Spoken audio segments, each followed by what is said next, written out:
Praise the Lord. இந்த வசனத்தை பாருங்கள். நீதிமொழிகள் 8வது அதிகாரம் 17வது வசனம்.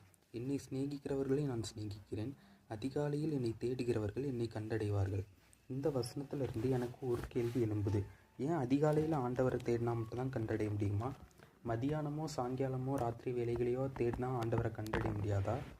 வசனம் இப்படியாக சொல்லுகிறது, தம்மை நோக்கி உண்மையாய் கூப்பிடுகிற யாவருக்கும் கர்த்தர் சமீபமாய் இருக்கிறார் என்று. அப்புறம் இதுக்கு இந்த இடத்துல அதிகாலையில் தேடினா தான் கண்டடைய முடியும்னு போட்டிருக்கு.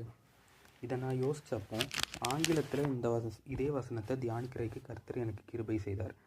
அந்த ஆங்கில வேதாகமத்தில் இது எப்படி இருக்குன்னா, seek me early shall find me இருக்குது. அந்த இடத்துல மார்னிங் என்கிறதான வார்த்தை குறிப்பிடப்படவில்லை.